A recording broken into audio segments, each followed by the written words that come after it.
So Marco Rubio now is going out publicly and stating that Hezbollah is operating in Venezuela, seemingly trying to justify further action in Venezuela to take out Nicolas Maduro. Take a listen to what he recently said on Fox News just today. The Venezuelan regime is a source of instability in the entire region. Over 8 million Venezuelans have flooded into neighboring countries as a result of the regime's activities within their own country, including into the United States. They also happen to be the foothold of Iran. That's not spoken about enough. Iran, its IRGC, and even Hezbollah has a presence in South America, and one of their anchor presence, especially for the Iranians, is inside of Venezuela.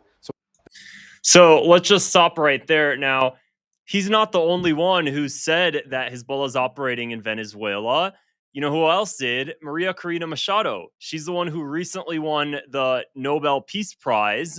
And she's stating now that Hezbollah is operating there as well, including Hamas. Take a listen to what she recently said. This was an interview that she gave just a few weeks back. Russian agents, Iranian agents freely operating in Venezuela, Hezbollah and Hamas being located in our country. And as any criminal structure works, the moment you start, weakening them and they falling apart is when you cut the sources of their and the inflows of their criminal activities. And we have asked for years the international community to cut these sources that come from drug trafficking and other criminal activities.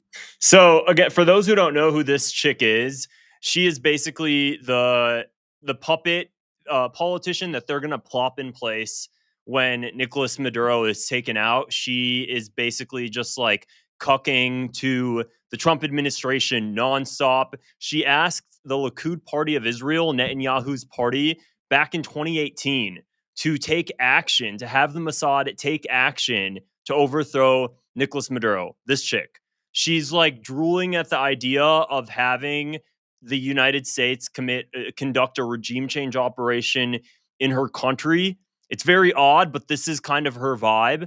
So I went through all the evidence because I think it's humorous, this idea that Hamas and Hezbollah, now they are like working in Venezuela. I think it's humorous. Clearly, it's justification right now. What we're seeing is just massive propaganda to justify war, to justify overthrow, all the likes. But I'm going to break down everything I was able to find online on this. Before I do that, I want to bring you back to what Marco Rubio said. He said that Nicolas Maduro's regime caused over 8 million Venezuelans to leave and to go into different countries in Latin America and into the United States. 8 million Venezuelans did leave. They left back, started things back in 2018. Why did they leave? It's because the United States placed crippling sanctions on Venezuela. The Trump administration did back in 2018, hoping that by placing crippling sanctions, it would create civil unrest and the society itself would end up overthrowing Nicolas Maduro. That was the whole plan. This happened back in 2018. Trump did that. Now, when Trump did that, he was hoping it would work so that way the CIA wouldn't have to do covert actions.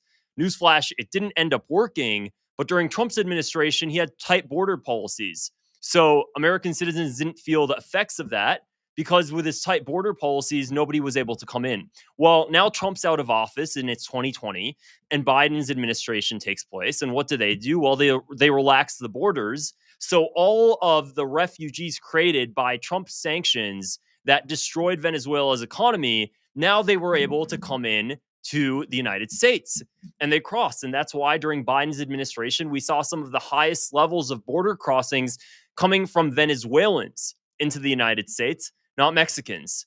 So Trump's actions ended up causing that. Now, especially in Denver, Colorado, and Aurora, Colorado, you see a lot of Venezuelans. That's specifically because of the United States trying to conduct a regime change operation in Venezuela. So when I talk about this stuff, people are like, well, what do you want? Do you just want a U.S. adversary in Venezuela? Are you not an American? What I'm saying is every single time there have been the United States taking action to do regime change operations, it always ends up backfiring. Haven't we learned the playbook that it never works out the way we want it to, that it always backfires?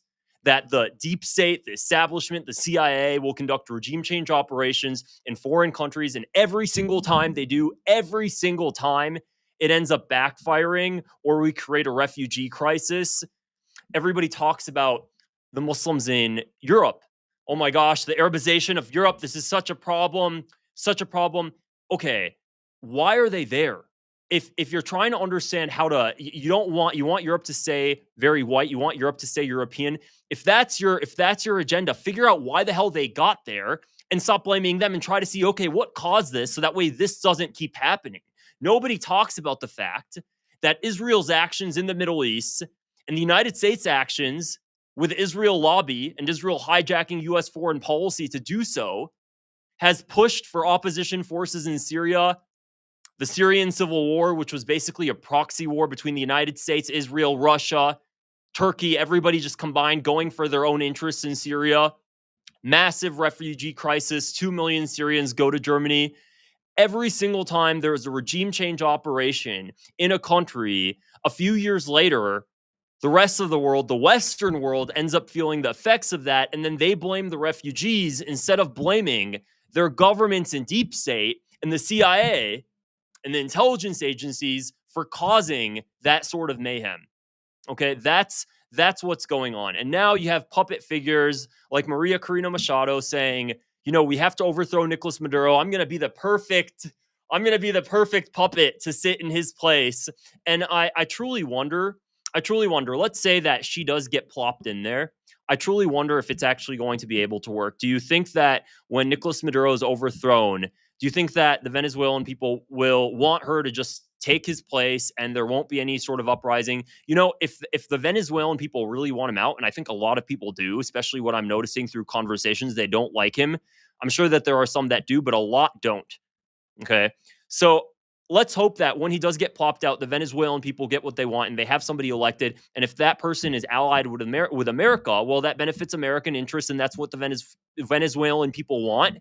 And hopefully the refugee crisis and the 8 million Venezuelans that had to flee their country for safety, so that way they can make a living, so they can survive. Hopefully they'd have the opportunity to return back to their homeland, if that's the case. But there have been situations in the past where the United States puts in a puppet figure and the people themselves don't like that puppet, and it ends up causing and exacerbating more problems. And that's the issue there. Now, when it comes to these accusations and these statements that Hezbollah and Hamas are operating in Venezuela, to me, it just felt like propaganda for war. That's exactly what it felt like. But regardless, I was like, you know what? Let me just take the time to do the research to see what even comes up online, especially policy research. So I did.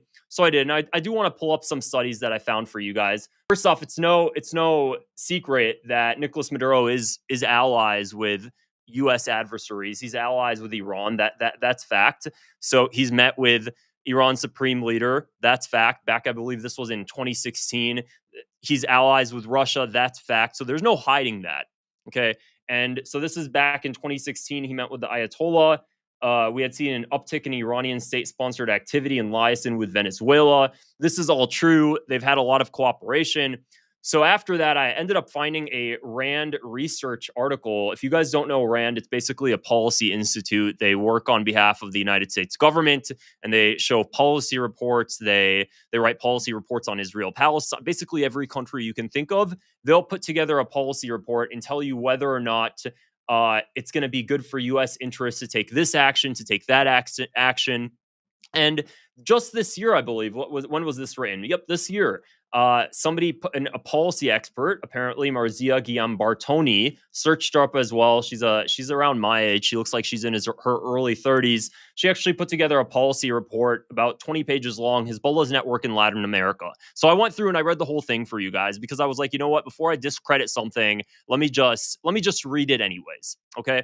So I went ahead and read it, and basically the entire synopsis is that because of Nicolas Maduro's ties to Iran, Venezuela and Hezbollah was able to take a foothold in Venezuela. They were able to train. There have been cases back in 2020 where the United States sanctioned a Venezuelan official, a Venezuelan politician that was working with Iran and doing some sort of covert action where they were helping Hezbollah attain weapons or vice versa, that sort of thing. So there have been cases like this in the past.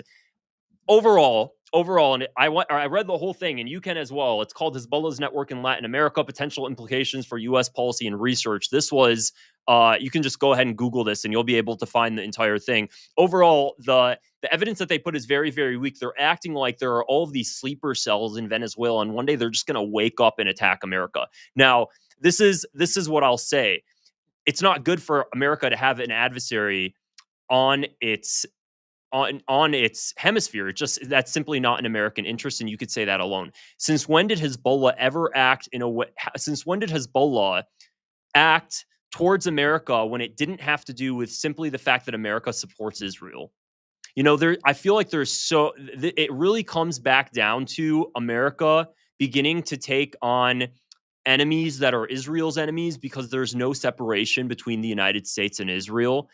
Regardless of all of this, and I honestly do highly suggest people read the article, because when you look through it all, you'll realize that it's very weak. And sometimes a lot of the times actually in here, there have been 2 cases where they report on events where they state that the people were Hezbollah aligned in ideology, whatever that means, so whether or not they were actually part of Hezbollah, they were Hezbollah aligned and they committed acts, and they're talking about specifically the Lebanese community in Venezuela.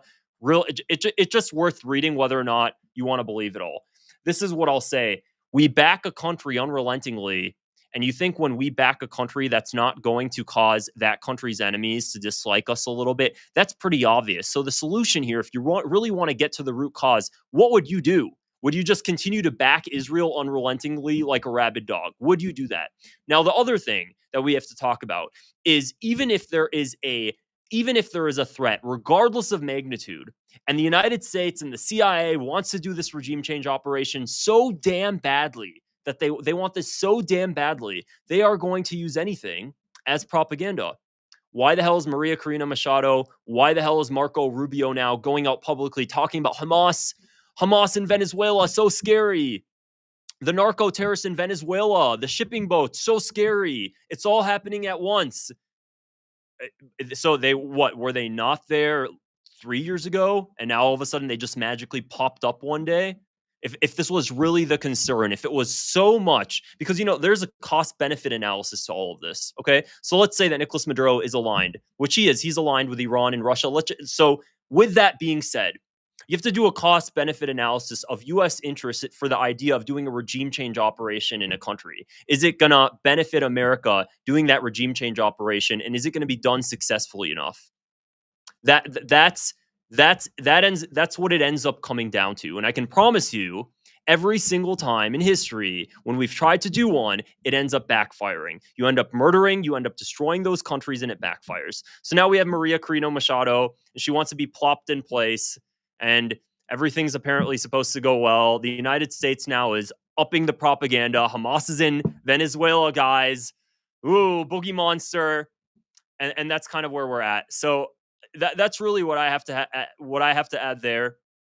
I think prior to reading that article, and I went through and I looked at some previous indictments. I think back in 2020, the United States sanctioned. I believe there was sanctions back in 2018 as well on different political figures of Venezuela, talking about their linkage. I saw some photos of a Venezuelan politician, but I believe he had Arab ancestry, and he was taking photos in the Middle East with some figures over there, some Hezbollah figures, I believe. So, I guess we'll just see how things unfold moving forward. That's everything I really wanted to say in this video. I did want to show you all the information that I found. So that's everything I found on it. I think that it's being over redundantly used in order for the CIA and for the Trump administration to try to push for regime change.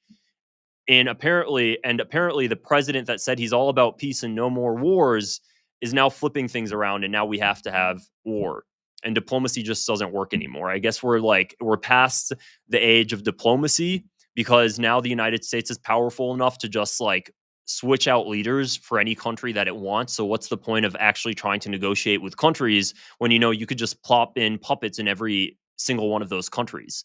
That's kind of where we're at. And the after effects of that, it doesn't matter to us. Anyways, guys, if you found this video interesting, would appreciate if you click the subscribe button below and give it a thumbs up as well. Otherwise, I'll see you guys in the next video. Take care. Bye.